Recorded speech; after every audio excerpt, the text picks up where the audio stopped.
OK，好，咁第十二題，咁第十二題就同大家致歉先，因為其實係一條叫做我哋出 mock 以來第一次見到嘅情況，就係我哋出錯題目，係啦，咁所以呢條最後係 delete 咗嘅，我哋 cancel 咗佢嘅，係啦，我哋嘅決定係，咁我哋都但係都要拍翻條片同大家交代翻啦，同埋係講一講，即係都仍然都係有呢個參考嘅價值，即係你要知道，誒咁點解會有出錯啊？出錯地方喺邊度啊？咁點解我哋唔認為某一啲錯嘅嘢都啱咗啊？或者啱嘅點解我哋當初當咗做錯嘅嘢咁樣樣？OK，好，咁佢嗱，首先本身條題目就係話咧，as part D varies as 呢嚿同埋呢嚿咁樣樣啦，咁所以其實我哋會好理所當然地 set up 到一條咁樣樣嘅 relation 出嚟㗎啦。OK，咁我下面逐個 option 咁就睇啦喎。OK，好，option A，option A 就係本身我哋出題嘅時候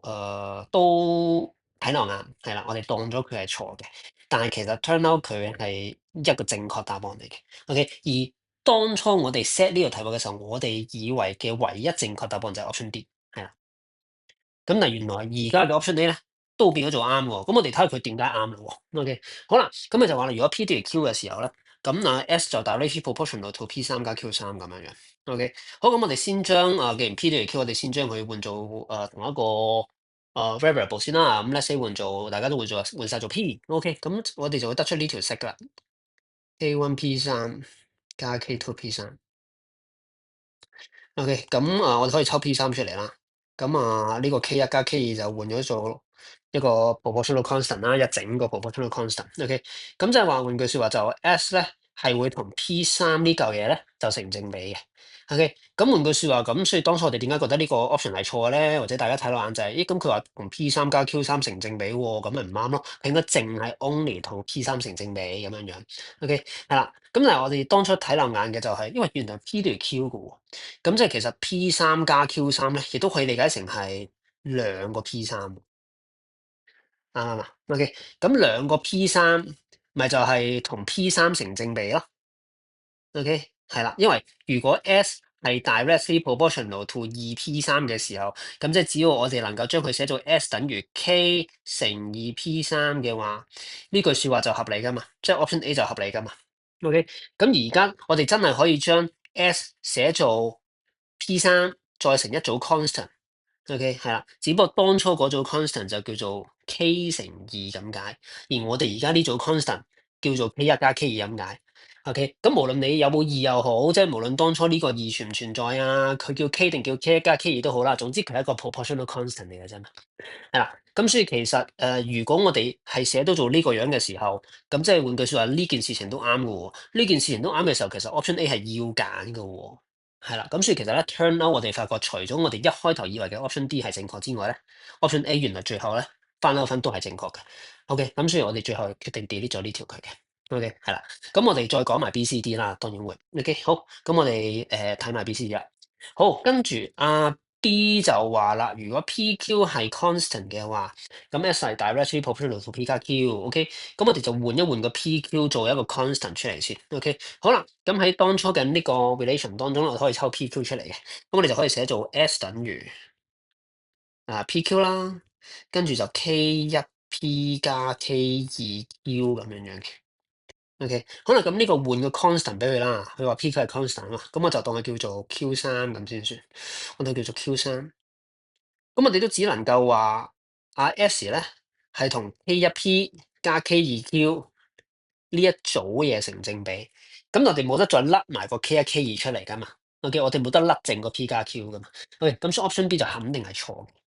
OK，好，跟住啦，option C，option C 就係話 P 加 Q 係 constant，咁我哋可唔可以抽到個 P 加 Q 出嚟啊？我哋好似抽唔到 P 加 Q 出嚟喎，係咪啊？即係好似頭先咁講啦，我哋抽 PQ 出嚟都好啦，我哋抽剩嘅係 K 一 P 加 K 二 Q。如果我哋冇辦法乾乾淨淨甩到個 P 加 Q 出嚟，然之後將佢 set 咗一個 constant，OK，係啦。咁所以其實 option C 嚟講，佢當初俾你嘅嗰個 condition，我都唔知點樣套落去用啦，已經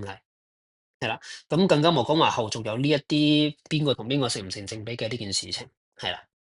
好，然之後啦，option D 就係我哋本來認為嘅唯一正確答案啊，OK，係啦。咁佢就話啦，如果 P 係 very directly as Q，咁即係 P 等於 KQ。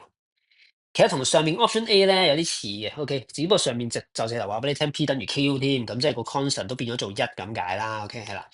咁佢就話啦，如果 P 係等於 KQ 嘅話咧，咁P3 over S 係一個 constant。咁照舊啦，我哋都將 P 等於 KQ 換翻落原先嘅呢個關係當中先啦，OK。咁就 S 等於 K1 KQ square。跟住就再乘 Q 啦，跟住再加 K2，跟住 KQ 再 Q square。OK，咁就有一個 constant 我叫做 K3 啦，Q3 啦，再加 K4啦嘅 Q3嘅，咁即係 Q3個 K3 加 K4。咁我哋就會話啦，其實 S 咧係同 Q3成正比嘅，亦都係話 S over Q3係一個 constant 嚟嘅。OK，係啦，或者 Q3 over S 都係一個 constant 啊。OK，咁另外 Q 又可以同 P 成正比噶嘛，即係 Q 可以換做 KP，P 可以換做 KQ 咁樣樣啦。咁你換翻個 P3之後啦，其實我哋可以理解做就係咁，即係一個 K，跟住就再 P3 over S 就等於都係一個 constant 嚟嘅咁樣樣。